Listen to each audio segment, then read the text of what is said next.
નમસ્કાર, smart today ન્યૂઝમાં આપનું સ્વાગત છે। ફરી એક વખત શિક્ષણ સમિતિ એટલે કે નગર પ્રાથમિક શિક્ષણ સમિતિના તમામ જે કર્મચારીઓ છે 500 થી વધુ કર્મચારીઓ હવે ફરી એક વખત શસ્ત્ર ઉગામ્યું છે। શસ્ત્ર એટલે ઉગામ્યું છે, અનેક વખત આંદોલન કરવામાં આવ્યું છે અને અનેક વખત તેવું કહેવામાં પણ આવ્યું છે।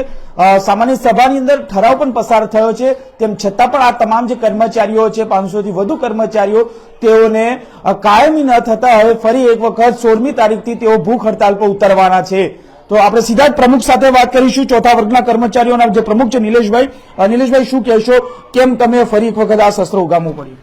નગર પ્રાથમિક શિક્ષણ સમિતિ ચોથા વર્ગ કર્મચારી સંઘ દ્વારા તારીખ 2 જાન્યુઆરી 2025ના રોજ આવેદનપત્ર આપ્યું છે અને આવેદનપત્ર અમે લોકોએ શાસનાધિકારી શ્રી, મેયરશ્રી, ચેરમેનશ્રી, તમામ સભ્યશ્રીઓ,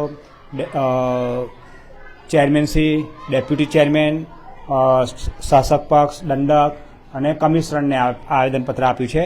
અને આવેદનપત્રમાં અમારી એક જ માંગ છે, જે વર્ષોથી આપ જાણો છો એ પ્રમાણે, કે ભાઈ અમારા પણ 720 દિવસ થઈ ગયા છે, તો અમને પણ કાયમ કરો।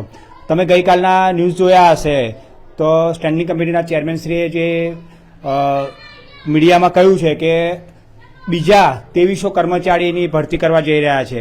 અગાઉ પણ 800-900 કર્મચારીને કાયમ કર્યા। જીગીસાબેન શેઠ જ્યારે હતા મેયર ત્યારે પણ તેઓએ લગભગ 1200-1500 કર્મચારીને કાયમ કર્યા। એટલે કોર્પોરેશનની આ બેવડી નીતિ છે કે એ લોકોના કર્મચારીના 720 દિવસ થઈ જાય છે એટલે સામે ચાલીને કાયમી કરવામાં આવે છે। ત્યારે શિક્ષણ સમિતિના ચોથાના કર્મચારી પ્રત્યે આ રીતની ઉદાસીનતા કેમ? એટલે અમે લોકોએ આવેદનપત્ર આપ્યું છે અને લગભગ 15 જાન્યુઆરી સુધીનું અલ્ટિમેટ છે।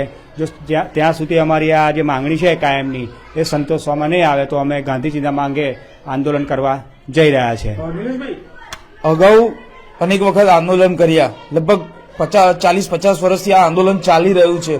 1992-91ની સાલની વાત છે, પણ તો હજુ સુધી કેમ તમને કાયમ નથી કર્યું? કોઈ કારણ છે? નગર પ્રાથમિક શિક્ષણ સમિતિના જે 570 કર્મચારી છે એ 1977થી કામ કરે છે।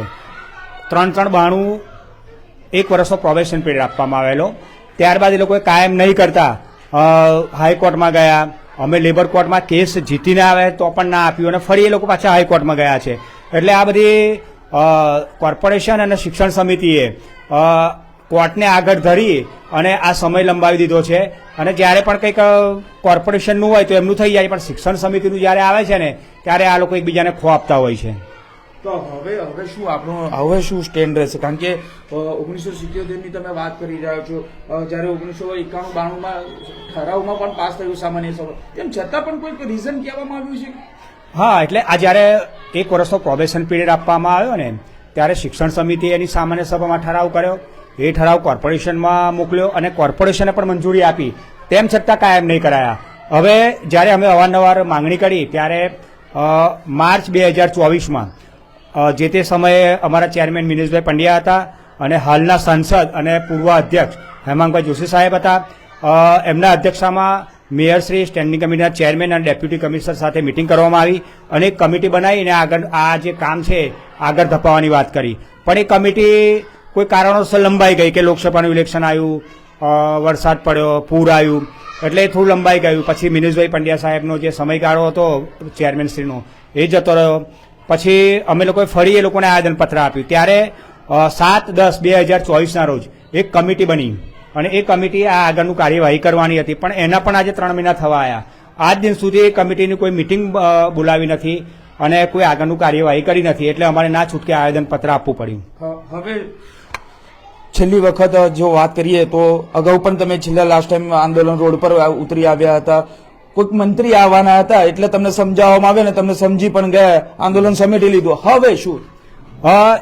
એ સમયે તમે જોયું હશે અમે લોકો 18 દિવસ સુધી ઉપવાસ પર બેસેલા, પણ અમારા એ શિક્ષણ સમિતિનું બોર્ડ અને જે તે સમયના કોર્પોરેશનના મેયરશ્રી આવીને અમને એવું કહેલું કે ભાઈ આ થોડુંક નીતિ વિષયક વિષય છે તો કે નિલેશભાઈ અમને થોડો સમય આપો, પણ એ દિવસથી લઈને આ દિવસ સુધી અમારી સાથે એક પણ વાર એમને કોઈ જાતની ચર્ચા કરી નથી।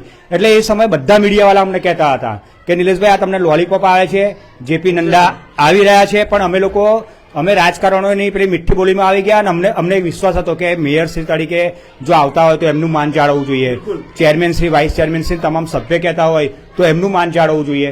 એ માન જાળવીને અમે અમારી હડતાલ મોકૂફ રાખી. એ 18 દિવસ અમારી હડતાલ નથી પણ એ અમારી તપસ્યા હતી. એ તપસ્યા એ લોકોએ ભંગ કરી છે.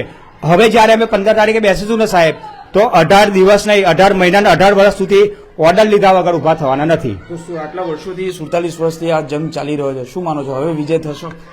1947માં દેશ આઝાદ થયો અને અમારો કાર્યકાળ પણ તમે જુઓ 47 વર્ષ થઈ ગયા સાહેબ, તેમ છતાં આજે કાયમ કરવામાં નથી આવતા. અને કોર્પોરેશન ને શિક્ષણ સમિતિ એકબીજાને ખો આપી અને આમાંથી છૂટી જવા માંગે છે, પણ હવે અમે એ લોકોને છોડવાના નથી.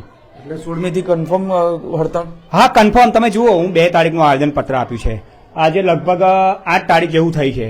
આજ દિન સુધી અમને નથી લાગતું કે અમારા કામ માટે એ લોકો કોર્પોરેશન સાથે જેને કોઈ ચર્ચા કરી હોય કે અમને પણ કોઈ નેતાને બોલાવીને કંઈક જાણ કરી હોય કે ભાઈ તમારું કામકાજ ચાલી રહ્યું છે આવું તેવું.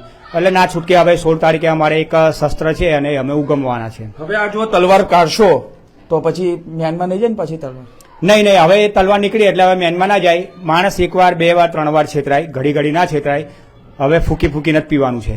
બિલકુલ. તો આ હતા પ્રમુખ નગર પ્રાથમિક શિક્ષણ સમિતિના 4થા વર્ગના કર્મચારીના જે પ્રમુખ છે નિલેશભાઈ. તેઓ સ્પષ્ટ કહી રહ્યા છે કે હવે આ વખતે જયારે તલવાર કાઢી છે, આમ જુઓ કે નગર પ્રાથમિક શિક્ષણ સમિતિ 4થા વર્ગના કર્મચારીઓ લગભગ છેલ્લા 47 વર્ષથી આ તેઓ આંદોલન કરી રહ્યા છે અને હજુ પણ તેઓને કાયમ નથી કરતા. એટલે આ પ્રકારની તેઓની જે જંગ છે તે જંગ હવે ફરી એક વખત આગામી જે 16મી તારીખ છે ત્યારથી શરૂઆત થવાની છે અને ફરી એક વખત તેઓ ઉપવાસ પર ઉતરવાના છે. કેમેરામેન રાહુલ કપ્તાની સાથે Surat Solanki, spark today news, Vadodara.